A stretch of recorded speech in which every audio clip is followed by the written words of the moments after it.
नमस्कार दोस्तों, मैं संतोष कुमार एग्ज़ाम कार्ड में आपका एक बार फिर से स्वागत करता हूं। दोस्तों, इन दिनों हम लोग जीडी परीक्षा के जो पेपर हुए थे, आपके एग्ज़ाम हुए थे, उनको सॉल्व करवा रहे हैं। उनकी जो रूपरेखा है, उनकी जो व्याख्या है, वो आपको बताई जा रही है।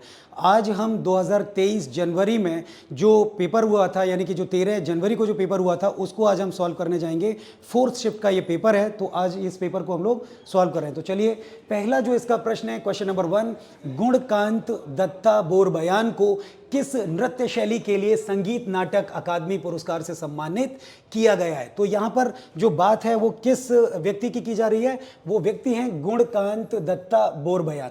तो गुणकांत दत्ता बोरबयान, यहाँ पर जो ऑप्शन है सत्रिया, वो सत्रिया नृत्य के एक पारंगत नृत्यकार हैं। और सत्रिया के बारे में मैं आपको बता दूं कि ये जो सत्रिया है, सत्रिया के बारे में माना जाता है कि ये जो नृत्य है असम में, कहां पर, असम में आयोजित किया जाता है।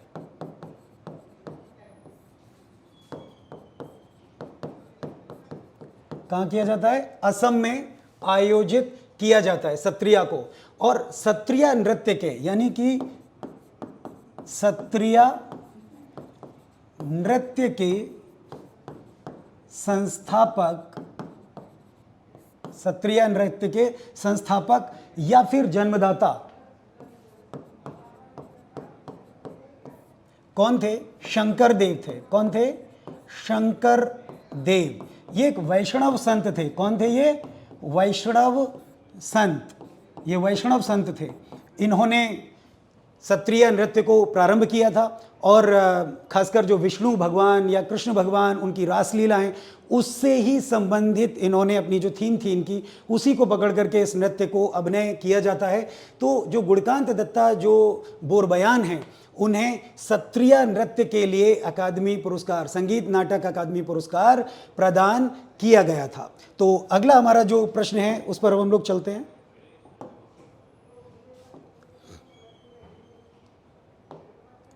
इस पर देखिए, कावेरी, यानी कि क्वेश्चन नंबर 2 की मैं बात कर रहा हूं। कावेरी डेल्टा में मुत्तरैयार की सत्ता थी, वे डैश के पल्लव राजाओं के अधीनस्थ थे। तो यहां पर अब जो देखिए कि कावेरी डेल्टा, कहां की बात हो रही है, कावेरी डेल्टा किस शासक की, मुत्तरैयार की बात हो रही है।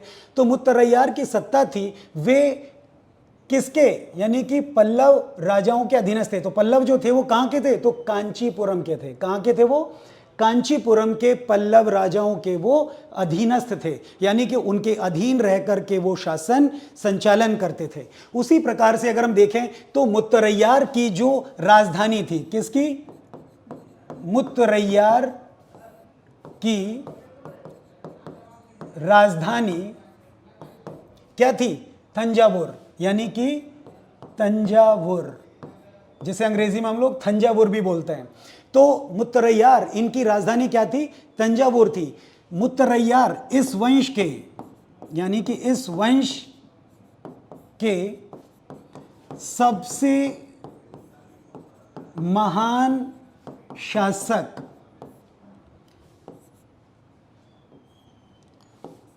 सुवरन मारन थे।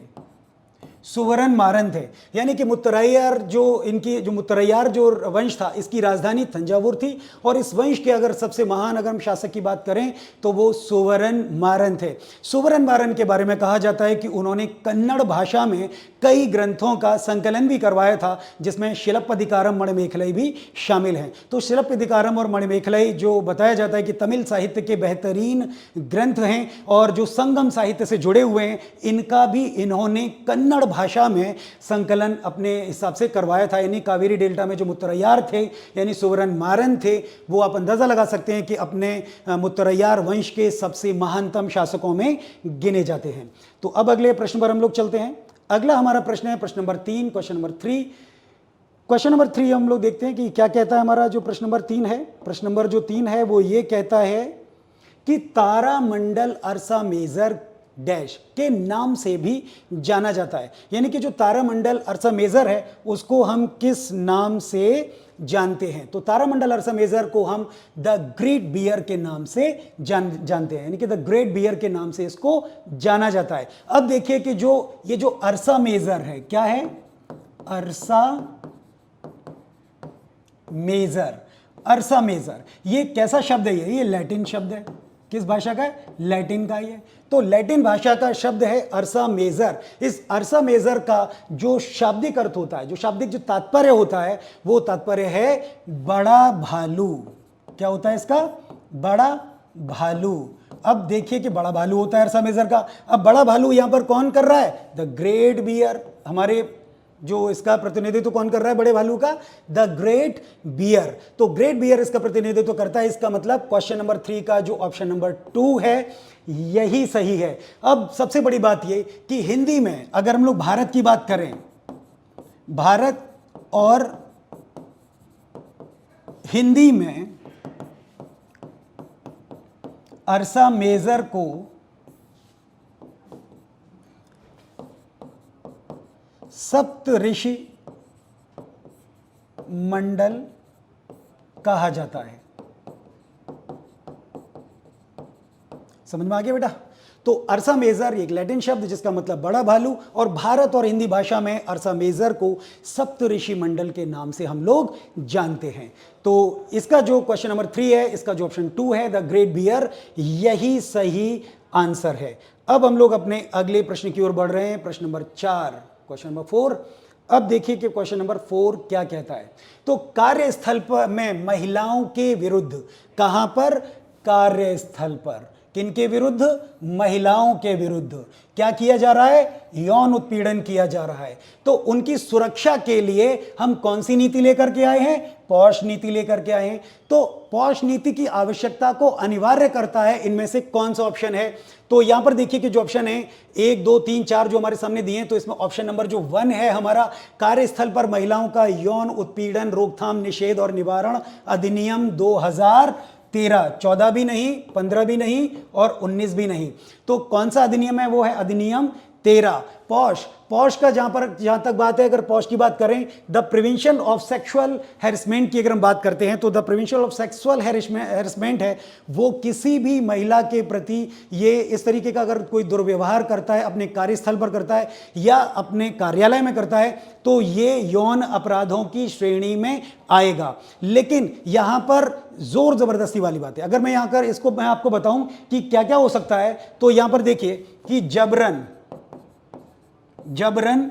छूना है ना, जबरन छूना, किसी को जबरदस्ती, आप कोई छुलवाना नहीं चाह रहा है लेकिन फिर भी कोई जबरन छू रहा है। उसी तरीके से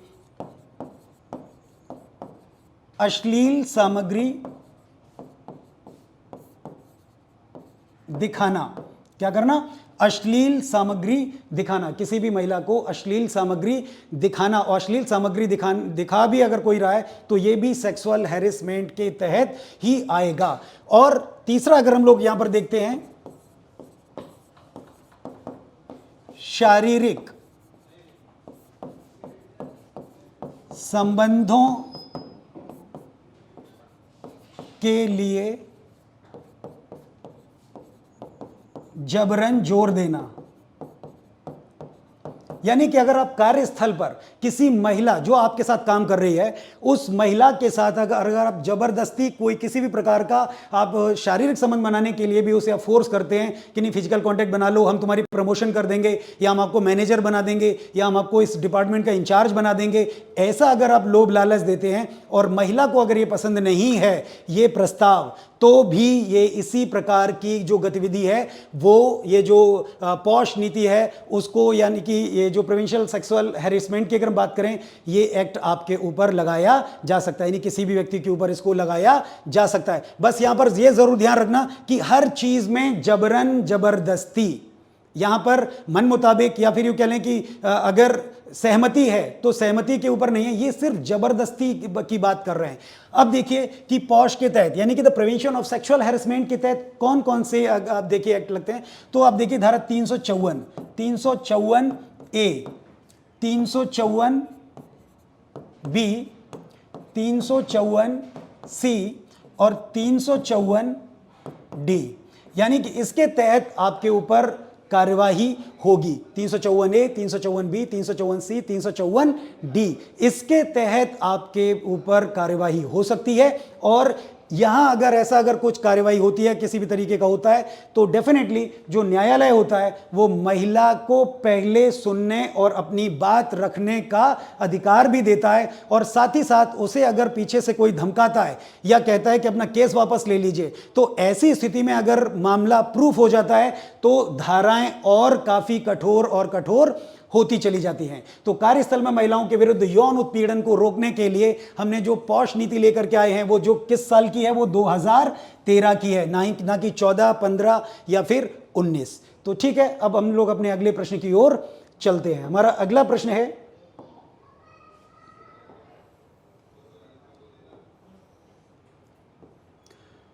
देखिए अगला प्रश्न, उस अम्ल की पहचान कीजिए जो जिंक को जिंक सल्फेट में परिवर्तित करता है। यानी कि हमें उस एसिड की, उस अम्ल की पहचान करनी है जो जिंक को जिंक सल्फेट में परिवर्तित करता है। तो वो क्या हुआ हमारा? सल्फ्यूरिक अम्ल। जब सल्फ्यूरिक अम्ल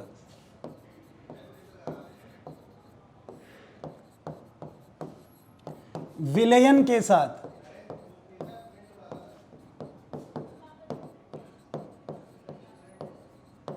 अभिक्रिया करता है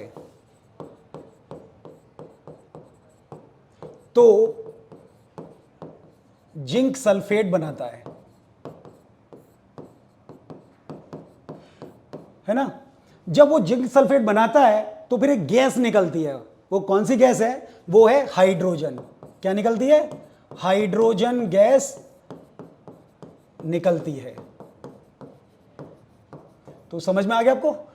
उस अम्ल की पहचान कीजिए जो जिंक को जिंक सल्फेट में परिवर्तित करता है। तो क्वेश्चन नंबर 5 का जो ऑप्शन नंबर 1 है सल्फ्यूरिक अम्ल, यही सही उत्तर है, यही सही आंसर है आपका। चलिए अब हम लोग अपने अगले प्रश्न की ओर चलते हैं।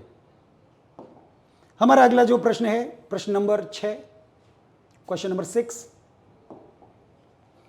अगस्त 2022 में किसकी बात कर रहे हैं ये लोग? अगस्त 2022 की, यानी कि अगस्त महीने की बात है। केंद्रीय सतर्कता आयुक्त सीवीसी के रूप में किसने शपथ ली थी? तो किसने शपथ ली थी सतर्कता आयुक्त के रूप में? सुरेश पटेल जी ने ली थी। किसने ली थी? सुरेश पटेल ने। सुरेश पटेल जी जो हैं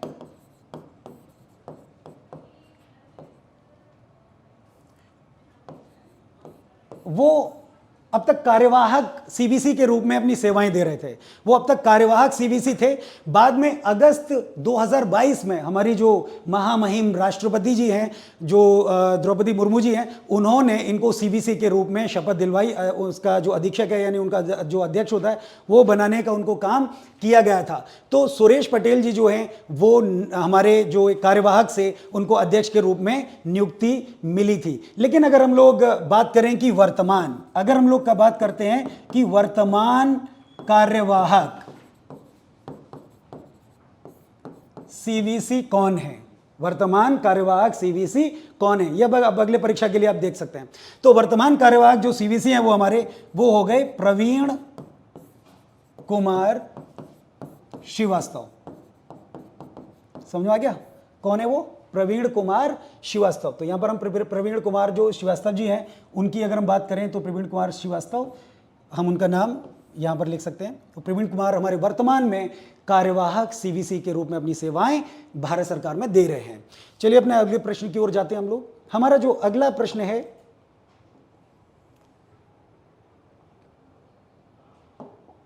हमारा अगला प्रश्न है प्रश्न नंबर 7, क्वेश्चन नंबर 7। कोशिका की आत्मघाती थैलियां, कोशिका की आत्मघाती थैलियां, कोशिका की आत्मघाती थैलियां किसे कहा जाता है? तो सिंपल सी बात है, लाइसोसोम को कहा जाता है। यानी कि क्वेश्चन नंबर 7 का क्वेश्चन नंबर का जो ऑप्शन है नंबर 1, यानी कि लाइसोसोम को कहा जाता है। यानी कि किसी भी जीव की जो कोशिका है, यानी किसी भी जीव की जो कोशिका होती है, कोशिका के अंदर हम लोग एक तरीके से हम लोग देखते हैं कि जो कोशिका है तो कोशिका द्रव्य है। जो कोशिका द्रव्य होता है उस कोशिका द्रव्य के अंदर कुछ अंगाणु पाए जाते हैं। कोशिका द्रव्य में क्या पाए जाते हैं? कुछ अंगाणु पाए जाते हैं। कोशिका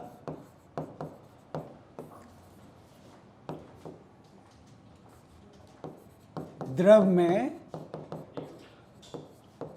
कुछ अंगाणु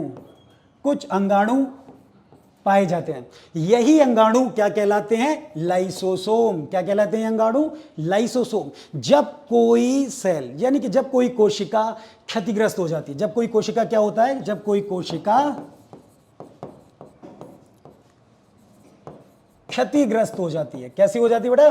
क्षतिग्रस्त हो जाती है, तो इनमें से एक अंगाणु फूटता है। इनमें से एक अंगाणु क्या करता है?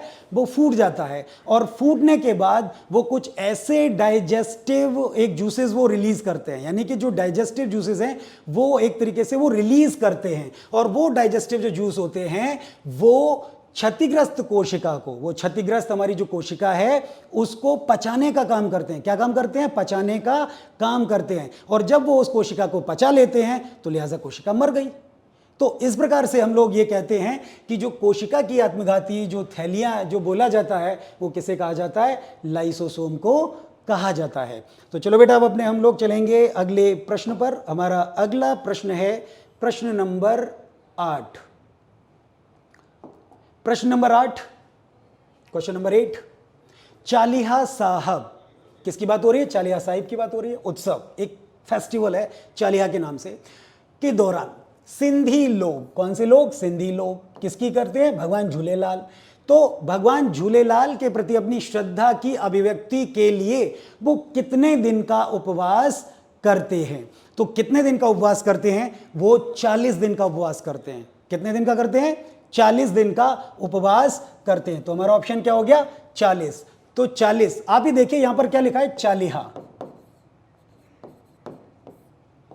फिर होता है चिल्ला, फिर होता है चिहल। क्या होता है? चिहल। तो आप देखिए चालिहा, चालिहा, और एक होता है चिल्ली। जब भी आप कहीं किसी चीज में आप देखें चालिहा आ रहा है, चालिहा मतलब 40, कहीं चिल्ला आ रहा है मतलब 40, चिहल आ रहा है मतलब 40, कहीं चिल्ली आ रहा है मतलब 40। यानी कि इन सभी शब्दों का एक ही मतलब है, चालिहा मतलब 40। यानी कि आप 10 भी नहीं लगाइए, 20 भी मत लगाइए, 30 भी मत लगाइए, सिंपल प्रश्न ही आपका उत्तर बता रहा है। आपका ये जो प्रश्न है वो खुद ही बोल रहा है कि भैया उत्तर 3 है, यानी कि उत्तर का जो ऑप्शन नंबर 3 है वो जो 40 ऑप्शन है यही तो उत्तर है। अगर आप प्रश्न को अच्छी तरीके से समझ गए तो डेफिनेटली उत्तर उसी में घुसा होता है, उत्तर वहीं पर मौजूद होता है। तो आप देखिए कि जो चालिहा शब्द है वही, अब देखिए चालिहा, चालिहा मतलब 40, ये सिंधी लोग चालिहा कहते हैं साहब, सिंधी भाषा में चालिहा बोला जाता है। उसी तरह चिल्ला, मुस्लिम्स लोगों में अगर आप देखें तो कोई मर जाता है, कोई भी हो जाता है, तो जैसे हमारे यहाँ 13वां होता है, उनके यहाँ चिल्ला होता है, तो वो 40 दिन का अपना कार्यक्रम शोक व्यक्त करते हैं, वो क्या करते हैं? चिल्ला करते हैं। उसी तरीके से चिहल, एक शब्द आपने चिहल सुना होगा, तुर्कान ए चहलगानी। तो जो तुर्कान ए चहलगानी एक जो समूह था, ये एक तरीके से कह लें कि जो गुलामों का एक जो समूह था उसके बारे में, जिसका बलबन ने अंत किया था, जिसे अल्तमश ने शुरुआत की थी जिसकी, तो तुर्कान ए चहलगानी, चहल का मतलब 40, यानी कि 40 वो जो लोग थे उसके जो बड़े, पहले तो वो गुलाम थे लेकिन उसने बाद में उन गुलामों से भी काम लिया और बड़े बड़े ऑफिसर्स के पद पर उनको बिठालने का काम किया था। तो वहां पर हम लोग देखते हैं चहल, तो वो भी 40 लोग थे। उसी तरह चिल्ली, चिल्ली शब्द आपने कहां देखा होगा? शेख चिल्ली। तो शेख चिल्ली की अगर हम बात करें तो शेख चिल्ली कौन थे? तो वो शाहजहां के बड़े बेटे दारा शिकोह के उस्ताद हुआ करते थे, और उनके नाम के पीछे भी चिल्ली लगा हुआ था, क्योंकि माना जाता है कि वो हर वर्ष एक तरीके से चिल्ली यानी कि रोजे टाइप के जो रखते थे या फास्ट होते थे, उपवास होते थे, वो 40 दिन के उपवास करते थे। तो इस तरीके से देखें तो वो चिल्ली जो शब्द उनके साथ जुड़ा हुआ है ये भी रिचुअल से, परंपरा से जुड़ा हुआ है। तो चालिहा साहब जो उत्सव है वो कहां पर मनाया? वो कितने दिनों का है? ये एक तरीके का फास्ट जो उपवास है झूलेलाल जी को मनाने के लिए, वो 40 दिन का है। समझ में आ गया बेटा आपको? चलिए अब हम लोग अपने अगले प्रश्न की ओर बढ़ते हैं। हमारा अगला जो प्रश्न है ये है प्रश्न नंबर 9। प्रश्न नंबर 9, क्वेश्चन नंबर 9, मार्च 2022 में, देखिए आप मार्च 2022 की बात कर रहे हैं। भारत के निम्नलिखित कांग्रेसी नेताओं में से कौन राज्यसभा से सेवानिवृत्त हुए हैं? किस नेता की बात कर रहे हैं बेटा? कांग्रेसी नेता।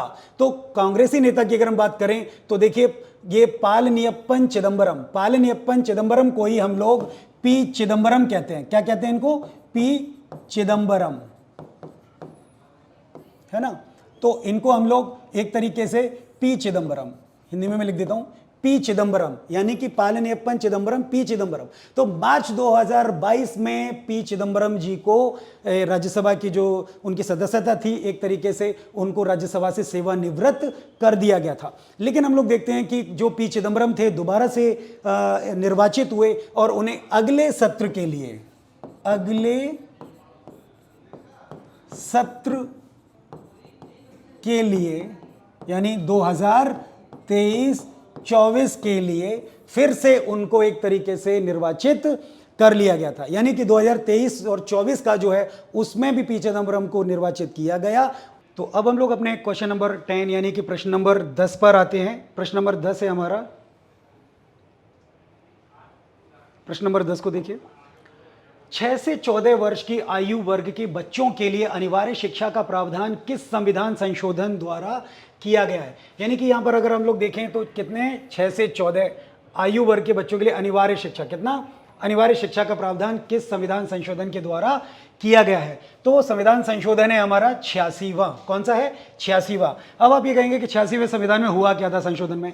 तो 86वें संविधान संशोधन में हमने अनुच्छेद, यानी कि जो हमारा अनुच्छेद था 21, अनुच्छेद 21 में हमने ए जोड़ा। क्या जोड़ा? ए। और हमने इसे क्या बना दिया? 21A।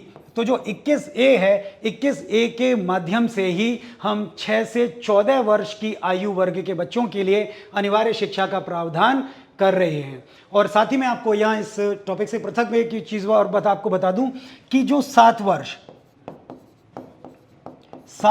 से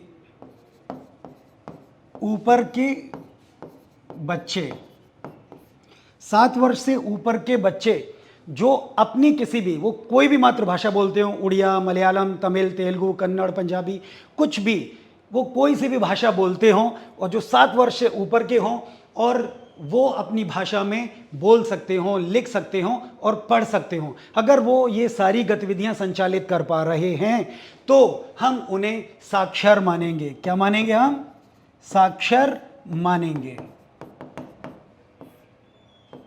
यानी कि ऐसे बच्चों को हम क्या मानेंगे? साक्षर मानेंगे। ठीक है, तो अब हम अपने अगले प्रश्न की ओर बढ़ते हैं। हमारा अगला प्रश्न है प्रश्न नंबर 11, क्वेश्चन नंबर 11। संथाल नामक जनजातीय समूह, संथाल नामक जनजातीय समूह ने कब बगावत की थी? यानी कि कब बगावत की थी? तो बगावत का जो तारीख है 1855। कब थी? 1855 में ये बगावत उन्होंने की थी। अब कब की थी? तो ये आप देखिए 30 जून 1855। 30 जून 1855 का दिन था। वो कौन सा दिन था?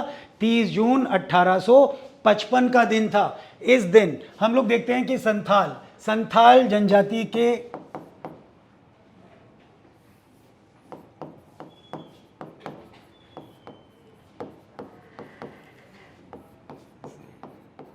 दो भाई, संथाल जनजाति से 2 भाई नंबर 1 सिद्धू मुर्मू और दूसरे थे कान्हू मुर्मू। ठीक है बेटा, तो सिद्धू मुर्मू और कान्हू मुर्मू ये 2 भाई थे और साथ ही साथ इनकी 2 बहनें भी थी। 2 बहनें है ना। पहली का नाम था फूलो मुर्मू, यानी कि पहली का नाम तो फूलो मुर्मू और जो दूसरी जो बहन थी उनका नाम था झानो मुर्मू।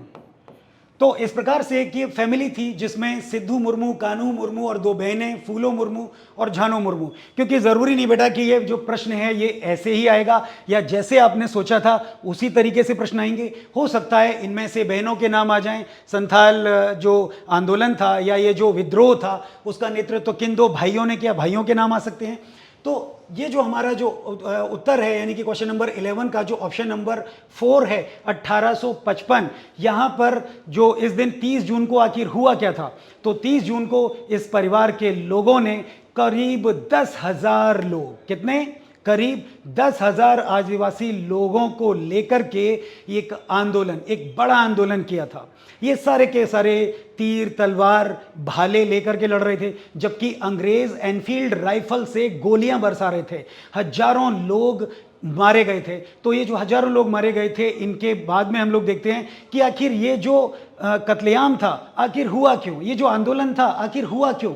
तो ये आंदोलन इसलिए हुआ था क्योंकि जो जमींदार थे या जो साहूकार थे या अंग्रेज समर्थित जो साहूकार थे, जो ब्याज पर पैसे दिया करते थे, इन लोगों ने 50% से लेकर 500% तक अपनी ब्याज को बढ़ाने का काम किया था, जो ये जंगली जाति के लोग या आदिवासी लोग किसी प्रकार से भी इसकी भरपाई करने के लिए तैयार नहीं थे और आंदोलनरत हुए। और इस आंदोलन की वजह से एक बहुत बड़ी क्रांति देखने को हमें मिलती है, वो भी 1857 की क्रांति से 2 वर्ष पहले। तो चलिए अब हम लोग अपने दूसरे प्रश्न पर आते हैं। हमारा दूसरा प्रश्न है, देखिए हमारा दूसरा प्रश्न है, किस टीम ने सबसे ज्यादा रणजी ट्रॉफी खिताब जीते हैं? किस टीम ने क्या जीता है? रणजी ट्रॉफी ज्यादा वाला, है ना। तो अब आप देखिए कि नो डाउट मुंबई, हम सब जानते हैं और आराम से ये एक आंसर टिक कर सकते हैं कि सबसे ज़्यादा रणजी ट्रॉफी जीतने वाला अगर कोई टीम है तो वो है मुंबई। तो मुंबई ने सबसे ज़्यादा रणजी ट्रॉफी जीती है। अब बेटा कितनी बार जीती हैं? तो वो 41 बार। कितनी बार?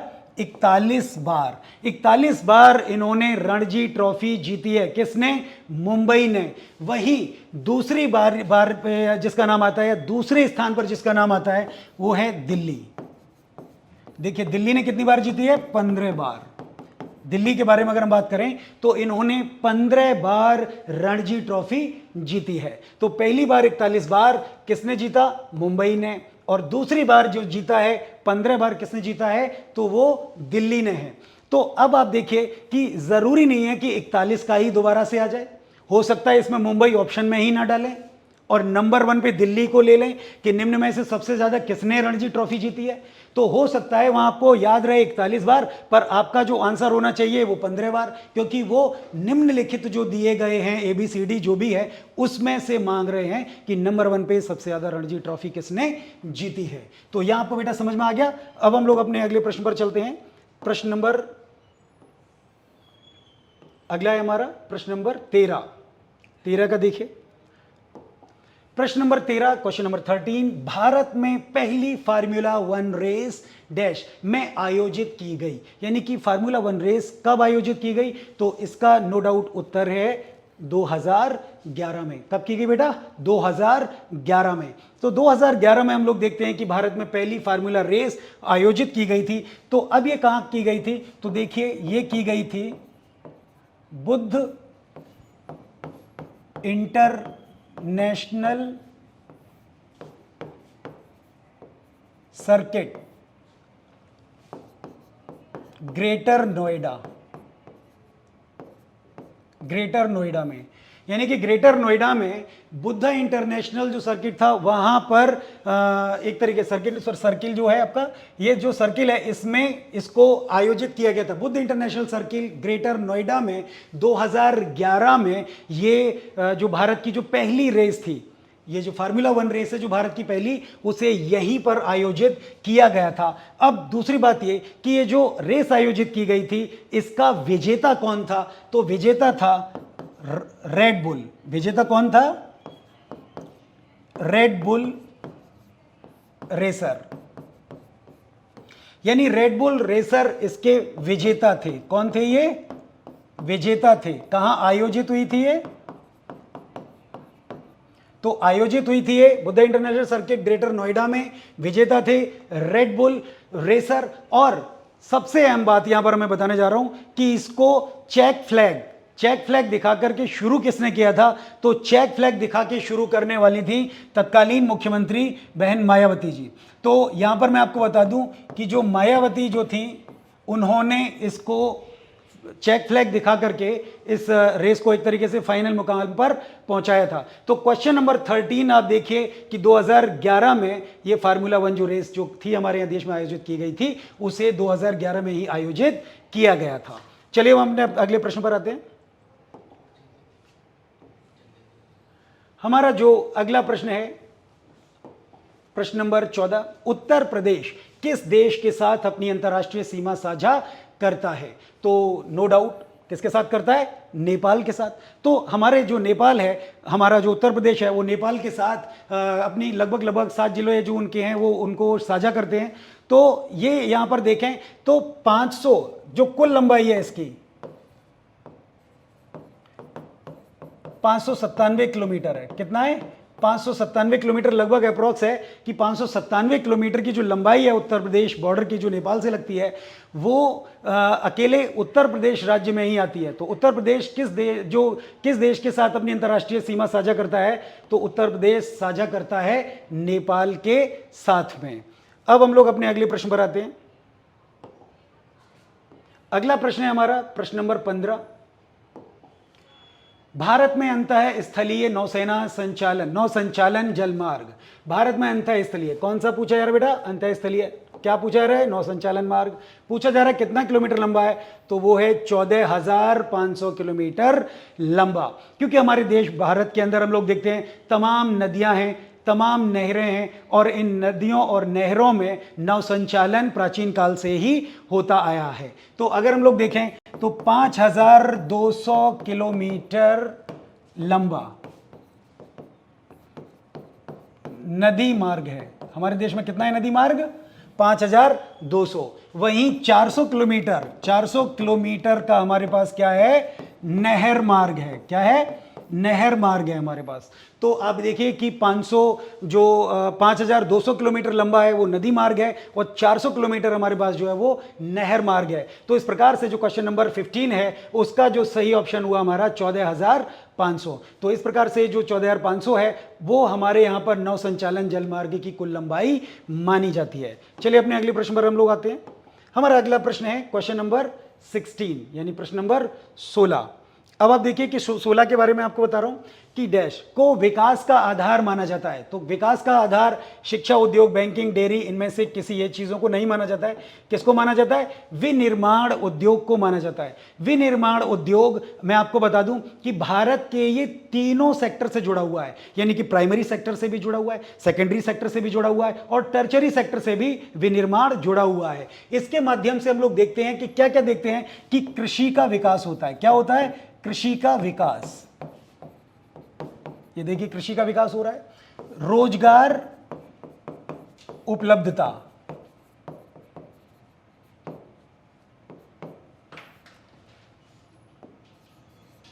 मुद्रा निर्माण, चहुमुखी विकास। अब आप देखिए कि जो विनिर्माण है वो हमारे देश के लिए कितना आवश्यक है, कितना जरूरी है। तो आप देखिए कि प्रारंभिक यानी कि जो हमारा जो प्राइमरी सेक्टर है, सेकेंडरी सेक्टर है और टर्चरी सेक्टर है, इन तीनों सेक्टर से ये मुतालबा रखता है, ये संबंध रखता है। कौन रखता है? विनिर्माण उद्योग। चलिए अब हम अपने अगले प्रश्न की ओर चलते हैं। प्रश्न नंबर 17, क्वेश्चन नंबर 17।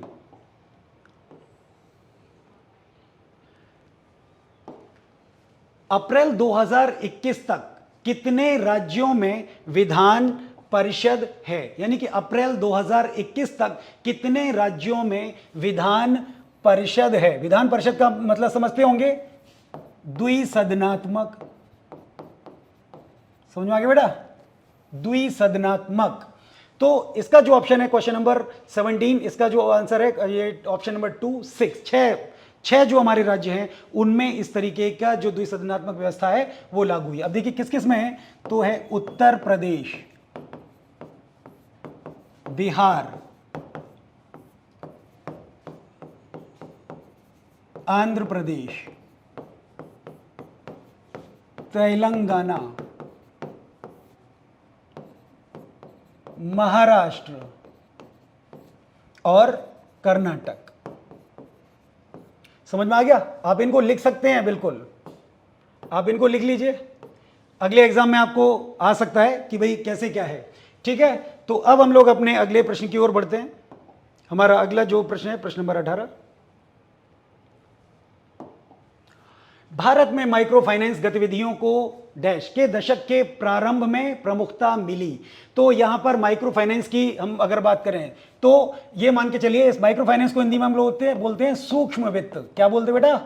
सूक्ष्म वित्त। ये सूक्ष्म वित्त की बात कर रहे हैं और ये पूछने की कोशिश कर रहे हैं कि किस दशक में इसको प्रमुखता मिली। तो प्रमुखता देखिए 1990 में मिली। कब मिली? 1990 में मिली। अब देखिए कि जो माइक्रो फाइनेंस है वो भारत में बहुत बाद में आया, लेकिन मैं यहां पर आपको बता दूं कि बांग्लादेश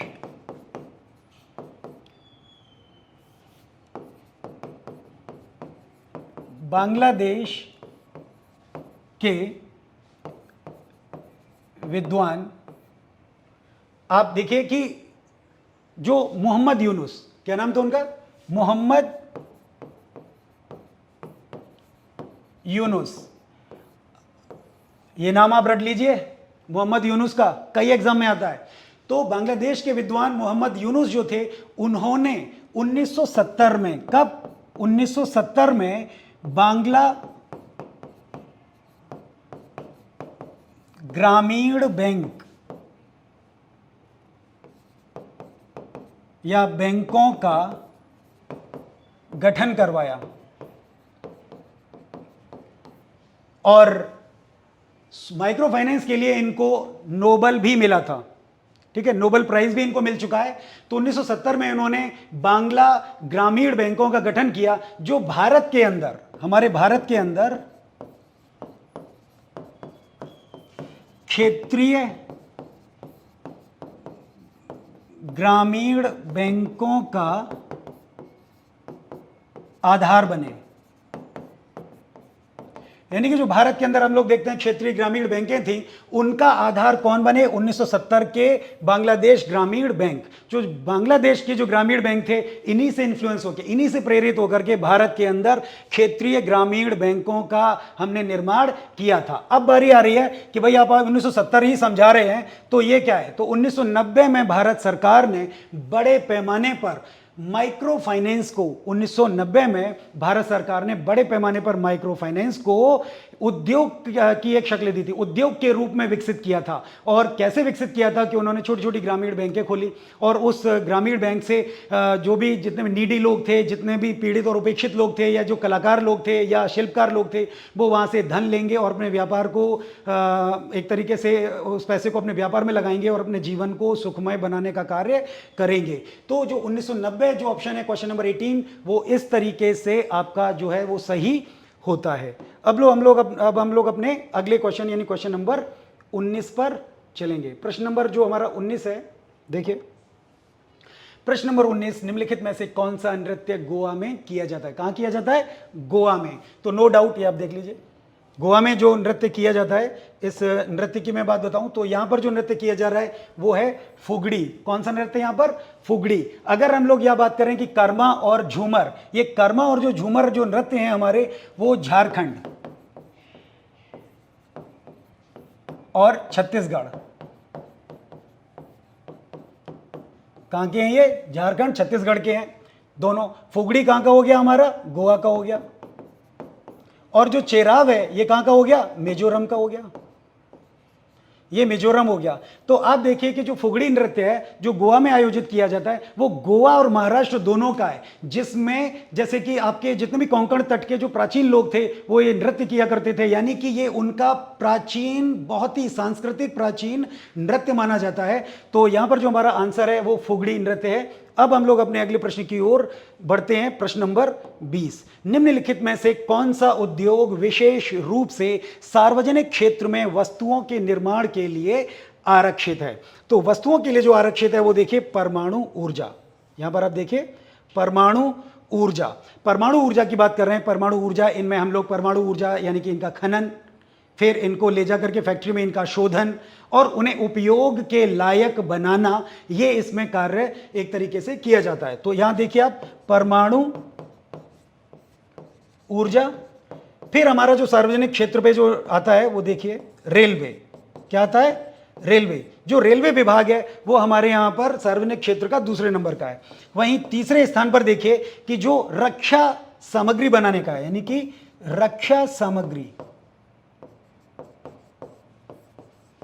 निर्माण, रक्षा सामग्री निर्माण वो तीसरे स्थान का सार्वजनिक क्षेत्र यानी वस्तुओं के निर्माण का आरक्षित क्षेत्र है। तो यहां पर जो पूछा जा रहा है कौन सा उद्योग विशेष रूप से सार्वजनिक क्षेत्र में वस्तुओं के निर्माण के लिए आरक्षित है, तो विशेष क्षेत्र के तौर पे अगर देखा जाए तो वो परमाणु ऊर्जा है, जो हमारा जो नंबर 1 पे है, यानी कि जो ऑप्शन नंबर 1 है क्वेश्चन नंबर 20 का, तो यही सही ऑप्शन माना जाएगा, परमाणु ऊर्जा।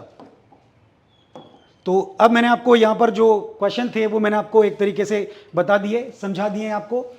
अब मैं आपको यहां बताने जा रहा हूं कि एक जो अग्रवाल एग्जाम कार्ड है, उन्होंने आपके लिए एक किताब को चूज किया है, यानी कि बनाया है, छापा गया है। ये स्पेशली आप जो तैयारियां कर रहे हैं जो छात्र, उनके लिए इसे तैयार किया गया है। SSC constable, GD, CRPF, BSF, CISF, SSB, ITBP, SSF के लिए ये मोस्टली ये तैयार की गई है। और इसके जो पैटर्न में हम लोग देखें तो सामान्य बुद्धिमत्ता एवं तार्किक शक्ति, सामान्य ज्ञान, जागरूकता, प्रारंभिक गणित और इंग्लिश हिंदी दोनों विषयों को इसमें शामिल किया गया है। साथ ही इसमें 20 मॉक पेपर्स हैं और 12 सॉल्व पेपर्स भी हैं। और 2023 से लेकर के यानी 23, 21, 19, 15 और 13 यानी कि 13 से लेकर के 23 तक के यानी 10 वर्ष के जो पेपर हैं वो इसमें शामिल किए गए। साथ ही इसमें उन सामग्रियों को भी शामिल किया गया है जो आप YouTube पे हमारे चैनल के माध्यम से देख पा रहे हैं। और जो भी सामग्री आप जो YouTube के माध्यम से या फिर PDF के माध्यम से आप नहीं समझ पा रहे हैं, नहीं देख पा रहे हैं, तो हमने इस किताब के अंदर उन कंटेंट को हमने शामिल किया है। प्रत्येक क्वेश्चन को हमने एक QR कोड दिया है और QR कोड को आप स्कैन कर सकते हैं और स्कैन करने के बाद आप उस प्रश्न की व्याख्या आप इस किताब के अंदर, यानी कि जो किताब के जो QR कोड है, इसको स्कैन करने के बाद में आप इसकी व्याख्या को अच्छी तरीके से पढ़ सकते हैं। तो ये आपके लिए बहुत ही बेनिफिशियल होने वाली है, बहुत ही लाभप्रद होने वाली है। तो जल्दी से जल्दी आप इस किताब को खरीद लें, जिससे कि आपकी जो परीक्षा है उसकी तैयारी बहुत ही आसानी से और अच्छी तरीके से हो सके। तो यहीं पर मैं अपनी बात को खत्म करने जा रहा हूं। Thank you.